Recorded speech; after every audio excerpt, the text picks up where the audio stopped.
Hello everyone, welcome to today's session. आज हम start करने वाले हैं एक बहुत ही इंटरेस्टिंग और इम्पोर्टेंट टॉपिक जो स्टैटिस्टिक का एक स्ट्रॉन्ग फाउंडेशन पार्ट है, that is permutation and combination. दो इस लेक्चर में हम इंट्रो करेंगे आपका सिर्फ परमुटेशन से, बट धीरे धीरे हम आपके कॉम्बिनेशंस के पार्ट तक पहुंचेंगे जैसे जैसे हम वीक वाइज टॉपिक कवर करेंगे। तो ये सोचा है कि आप अपने नाम को कितने लेटर्स के अरेंज कर सकते हो। आपका अगर नाम है राम, तो आप अपने नाम को कितने नंबर ऑफ वेज में अरेंज कर सकते हो, अलग अलग पोजिशनिंग करके। या अगर आपका एक लगेज है, एक ट्रॉली है, उसका आप पासवर्ड बना सकते हो, तो आप कितने पॉसिबल कॉम्बिनेशन बना सकते हो। तो स्टैटिस्टिक में हम एक अक्सर सिचुएशन डील करते हैं जहां हम ये पता लगाने की कोशिश करते हैं कितने पॉसिबल आउटकम्स हो सकते हैं या कितने वेज में एक इवेंट ऑकर करता है। जैसे कि अगर मैं एक आपको डिस्क्रिप्शन दूं, जो परमुटेशन होता है वो हमारा होता है arrangement, that is order matter करता है वहाँ। बट कॉम्बिनेशन जो होता है सिलेक्शन होता है कि वहाँ ऑर्डर मैटर नहीं करता। फॉर एन एग्जाम्पल, अगर हम स्टूडेंट्स को एक लाइन में खड़ा करें, तो दैट्स अ परमुटेशन कि हम किसी भी स्टूडेंट्स को किसी भी पोजीशन पे खड़ा कर सकते हैं, वहाँ पे कोई प्रेफरेंस नहीं है। बट अगर हम एक टीम के मेंबर्स चूज कर रहे हैं, तो वहाँ पर हमें सिलेक्शन लगाना पड़ेगा, यानी कि वहाँ हम कॉम्बिनेशन यूज करते हैं। सो ये सब टॉपिक्स आने वाले लेक्चर्स में हम कवर करने वाले हैं। इस लेक्चर में हम जो कवर करने वाले हैं वो ये है, basic principles of counting and factorial concepts के इंट्रो से हम आपको आगा कराने वाले हैं। So basic principle of counting में पहला आता है एडिशन रूल ऑफ काउंटिंग। जैसे इसे हम कहते हैं और रूल। अगर हम शॉर्ट में याद करें, इसे हम और रूल भी कह सकते हैं। ओके। सो अगर एक एक्शन एन वन टाइम्स हो रहा है, ए, अगर एक action A n one times different तरीके से ऑकर हो रहा है, और another action B can occur n two times in a different way, then the total number of ways of occurrence either action A और B is n plus 2। यानी कि जब भी हम क्वेश्चंस में ये देखते हैं कि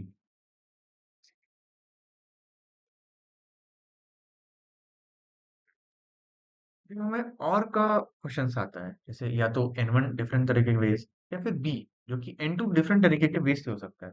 सो जब भी हम इन दोनों को और के सेट में लेते हैं, तो हमें एडिशन करना पड़ता है इन डिफरेंट वेज का। Like n one plus n two क्या होगा। फॉर एन एग्जाम्पल, जैसे हमारे पास अगर एक गिफ्ट कार्ड है from a major retailer which allows you to buy one item, either a shirt or a pant. Okay.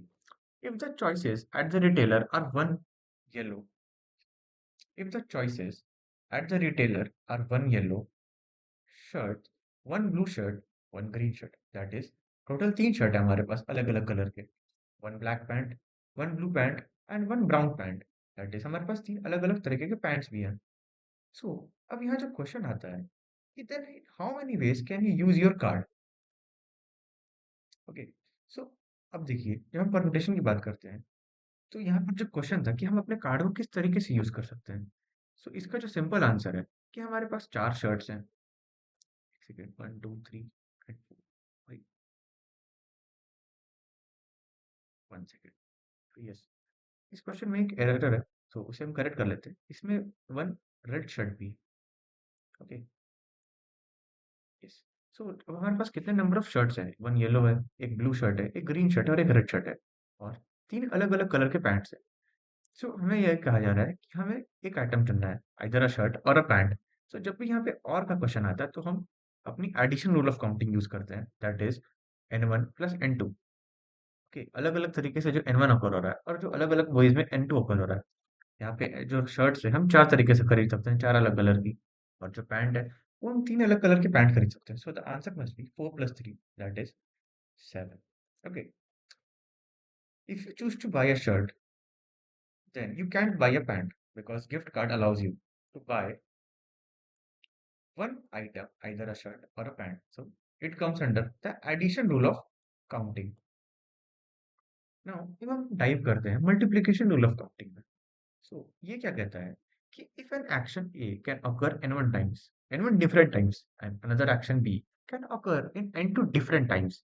सो यहाँ पे जो टोटल नंबर ऑफ ऑकरेंस होगा, किसका होगा, जो ए एंड बी है, यहाँ पर हम जो सेट लेते हैं वो एंड का सेट लेते हैं, together is n one into n two. So जब भी हम परमुटेशन में एंड के क्वेश्चन से डील करते हैं, तो हम जो नंबर ऑफ डिफरेंट तरीके के वेज है उसे हम मल्टीप्लाई कर देते हैं। लाइक अगर हम ये सिमिलर क्वेश्चन, ये वाला क्वेश्चन उठाए जिसमें चार अलग अलग कलर के शर्ट्स है और तीन अलग कलर के पैंट्स है, सो यहाँ पर अगर हम इसको एंड के सेट में लेंगे तो हम मल्टीप्लिकेशन रूल ऑफ काउंटिंग से करेंगे। Like if the choices like, तो यहाँ पर हमारा जो सोल्यूशन आ जाएगा वो हमारा इस तरीके से आ जाएगा कि हमारे जो नंबर ऑफ शर्ट्स हैं वो चार है, मल्टीप्लाइड बाई जो हमारे different number of ways of taking pants है जो हमारे तीन है। सो हमारा जो इसका आंसर है वो 12 आ जाएगा। Okay, as you can see here,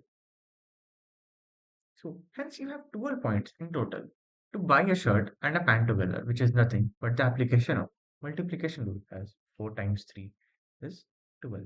Okay, so I hope that यहाँ तक आपको कोई दिक्कत नहीं होगी। Now, अगर हम आते हैं generalization of multiplication, okay, so ये क्या कहता है बच्चों? Suppose that our actions are to be performed in a different definite order. Okay, यहाँ पर हम order की बात करते हैं। Suppose करो कि हमारे पास R actions है जो कि परफॉर्म होने हैं, और suppose that the n1 possibilities for the first action. Okay, जो पहला एक्शन है उसके लिए हमारे पास n1 पॉसिबिलिटीज है, और उसके बाद हमारे पास n2 पॉसिबिलिटीज है सेकंड एक्शन के लिए।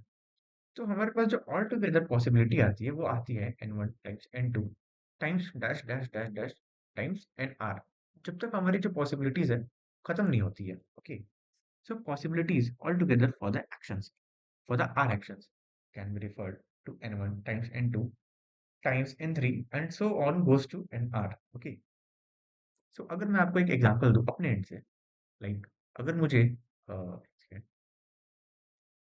अगर मुझे स्टेशन ए से स्टेशन बी तक जाने के लिए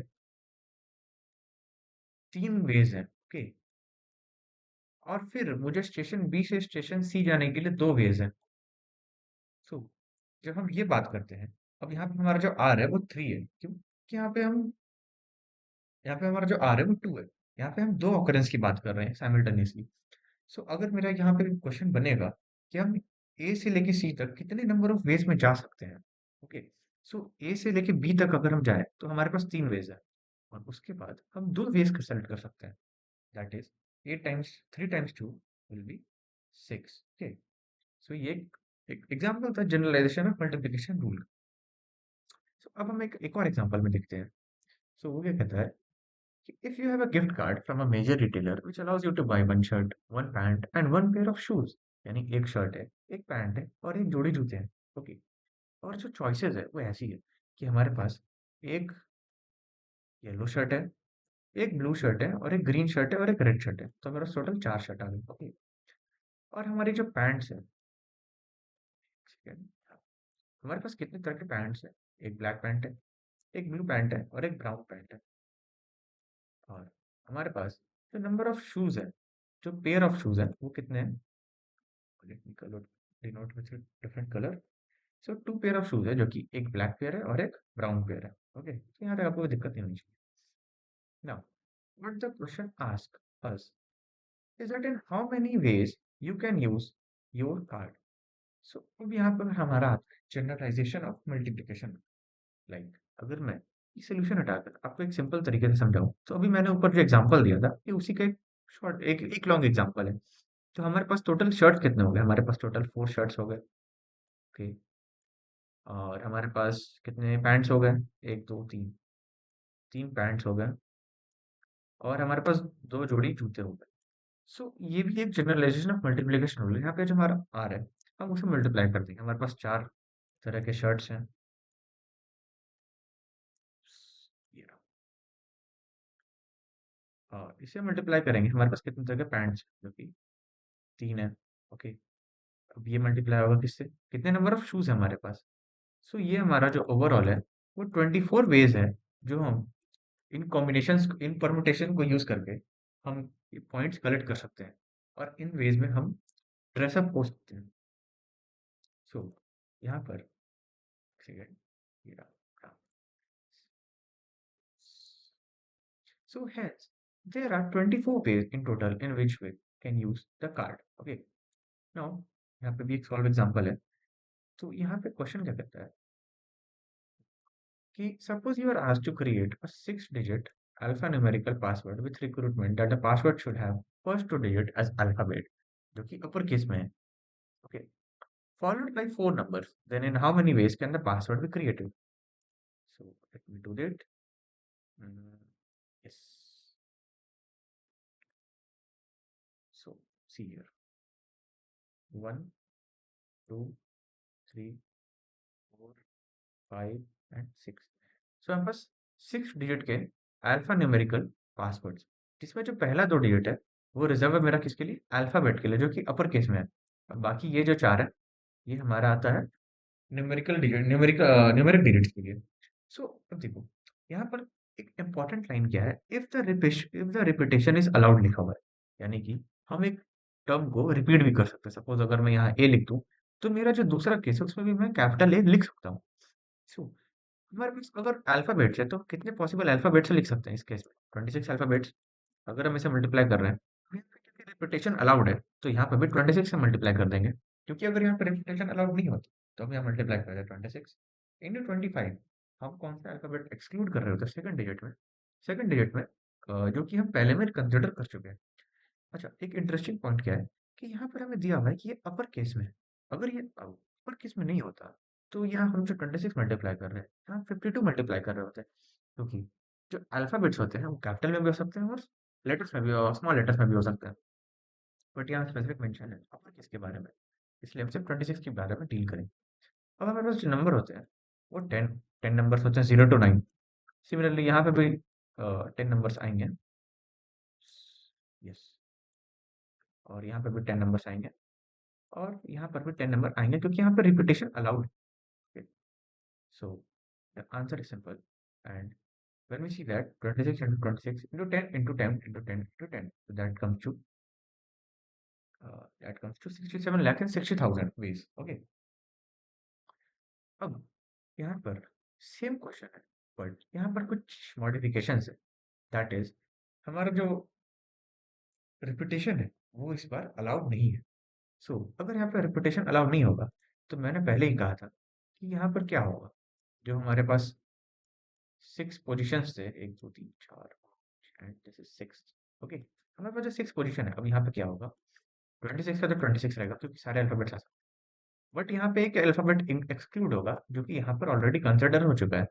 ओके, सिमिलरली यहाँ पर 10 के 10 डिजिट्स आ सकते हैं, बट जो दूसरा कंडीशन है यहाँ पर सिर्फ और सिर्फ 9 डिजिट्स ही आ पाएंगे. उसके बाद 8 डिजिट्स आएंगे, उसके बाद 7 डिजिट्स आएंगे. ऐसा क्यों हो रहा है, क्योंकि यहाँ पे रिपीटेशन हम अलाउ नहीं कर रहे हैं. सो अगर हम यहाँ पे आंसर देखें तो हमारा जो सोल्यूशन है वो भी कुछ यही सजेस्ट कर रहा है. That is 32,76,000 ways that the password can be created. Okay.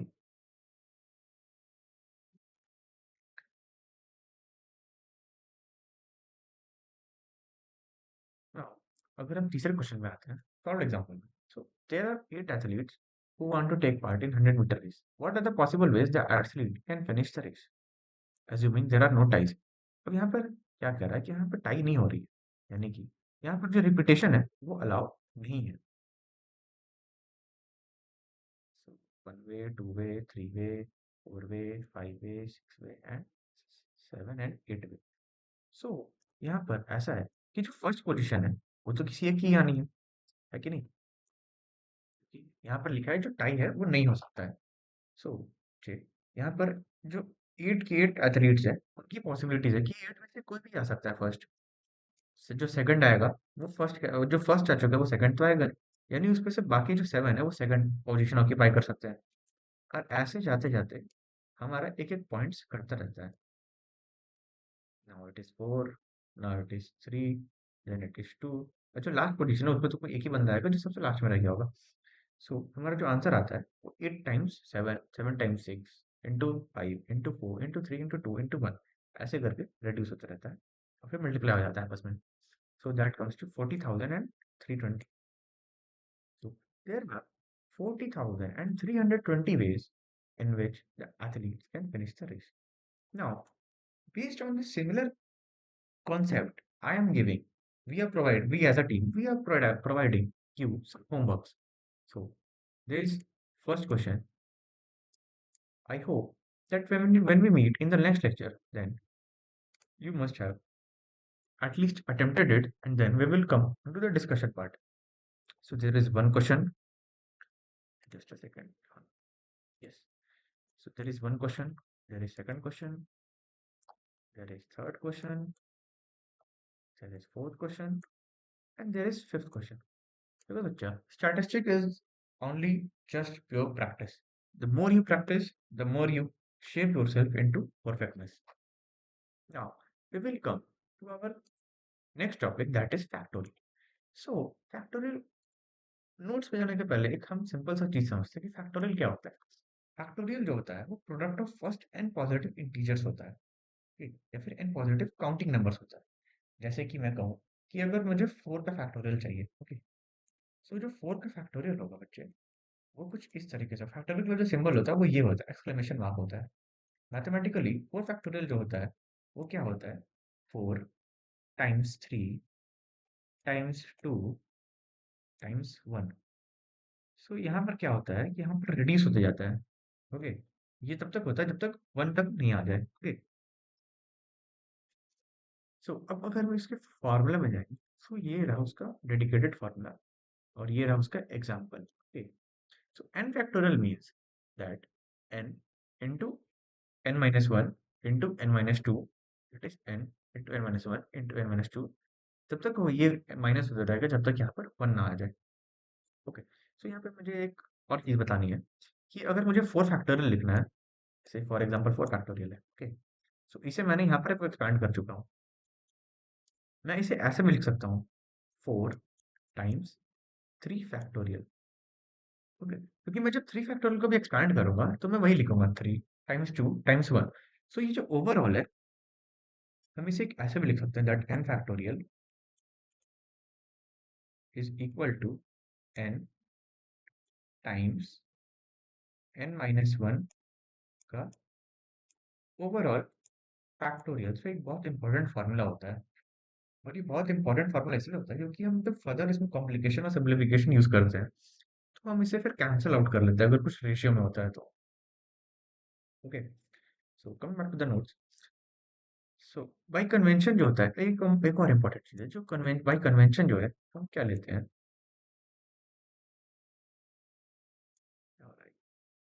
Bye convention zero factorial, अरे यार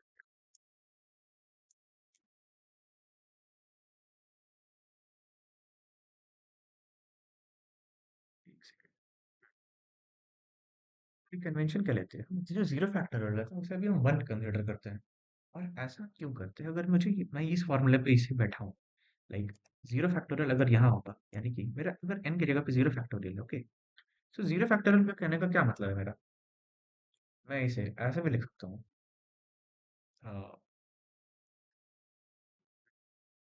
या मैं एक सेकंड एग्जांपल से बताता हूँ। सपोज मैं यहाँ ले रहा हूँ वन का फैक्टोरियल, ओके। सो अगर मैं इसी फॉर्मूले में वन का फैक्टोरियल बैठाऊंगा तो यहाँ पर क्या आएगा, वन टाइम्स 1 - 1 का factorial, that is zero factorial. So यहाँ से हमारा जो इक्वेशन डिड्यूस होता है that zero factorial is equal to 1, okay. Now there are eight athletes. There are now when we focus to this example, there are 8 athletes who take part in 100-meter race. What are the possible ways? So ये ऊपर वाला question ही है जिसमें कोई ties नहीं। सो ऊपर वाला जो क्वेश्चन है उसमें भी हमने फैक्टोरियल कॉन्सेप्ट का यूज किया है, okay. 8 times 7 times 6 times 5 4 3 2 1, that is 8 factorial by definition of factorial, okay? Because for first place we can have any 8 athletes, for the second place we can have any from the remaining 7 athletes, and so on, as I explained earlier in the video.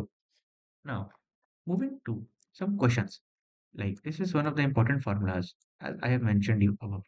N factorial is equal to n times n minus 1 factorial. For example, अगर n1 n5 consider करेंगे तो 5 factorial क्या हो जाएगा, 5 into n minus 1, that is 5 minus 1 factorial, that is 5 into 4 factorial. In general क्या होता है, जो i है हम उसे n से लेस इज इक्वल टू मानते हैं, तो n factorial is equal to n minus 1 factorial, n minus 1। इसमें यहाँ देखना, यहाँ फैक्टोरियल का साइन नहीं है, यानी कि ये n माइनस 2 तक जा रहा है, n माइनस 3 तक जा रहा है, और ये तब तक जाएगा जब तक n माइनस n ना हो जाए, ओके। जब तक जो 1 का जो मैक्सिमम लिमिट, i का जो मैक्सिमम लिमिट है वो n है। सो यहाँ पर जब मैक्सिमम लिमिट n पहुंचेगा तो n minus one that is zero factorial और यहाँ पे वन आ जाएगा वैल्यू। सो जो ये एक स्टैंडर्ड फॉर्म है, ये एक जनरल फॉर्मलाइज्ड फॉर्म है ऊपर वाले इक्वेशन का, जो कि ये है n factorial is equal to n into n minus one into n minus two into n minus three so on, तब तक वन ना आ जाए। ओके, नाउ ये जो कुछ क्वेश्चंस है, simplify the expression six factorial upon three factorial. तो six factorial को भाई इसने क्या तोड़ दिया, six into five into four into three factorial. अब यहाँ एक स्मार्ट वे क्या है कि अगर नीचे थ्री फैक्टोरियल है तो मैं ऊपर भी थ्री फैक्टोरियल तक ही छोड़ दूँ, ताकि मैं इसे सिंपली कट आउट कर दूँ अपने इक्वेशन से। So six into four, five into four, that is 120 आ गया एग्जाम आंसर। अब यहाँ पर अगर देखें तो यहाँ पर भी हम ये तरीका यूज कर सकते हैं, और फाइव फैक्टोरियल को हम लिख सकते हैं फाइव इंटू फोर फैक्टोरियल, जो कि फोर फोर नीचे फोर फैक्टोरियल अपन फोर फैक्टोरियल कट जाएगा और यहाँ से फाइव बचेगा, और यहाँ से ये उड़ जाएगा and it is 600 the answer. So अगर हम इसे फैक्टोरियल्स का टर्म में लिखना चाहे, लाइक अगर मुझे ये क्वेश्चन दे दे रिवर्स इंजीनियरिंग करने के लिए कि मुझे इसे फैक्टोरियल में लिखना है, तो मैं क्या कर दूंगा, मैं इसे ऊपर नीचे एक ऐसे नंबर से डिवाइड करूंगा ताकि जो मेरा कंटिन्यूटी है वो बना रहे, that is 25 times four, 24 times 23। अगर मैं इसे इसके आगे भी ये टर्म्स मल्टीप्लाई कर दूं, 22 इंटू 21 इंटू 20 सो ऑन, जब तक वन ना आ जाए, और नीचे भी उसी टर्म से मल्टीप्लाई कर दूं 22 इंटू 21 जब तक वन ना आ जाए। सो ये तो अगर हम ओवरऑल देखें ये अपने आप में कैंसिल आउट हो रहा है, बट यहाँ पर जो कंटिन्यूटी है वो 25 का फैक्टोरियल बना रही है, और जो नीचे है वो कंटिन्यूटी वो 22 का फैक्टोरियल बना रही है। यस, अगर मुझे फैक्टोरियल के टर्म में लिखना है तो मैं ऐसे भी कर सकता हूँ। सो यहाँ पर आपके लिए कुछ होमवर्क्स है। सो वीडियो को पॉज करें और प्लीज ये होमवर्क ट्राई जरूर करें। We will meet in the next session and we will discuss this homeworks. So thank you and hopefully you enjoyed the video.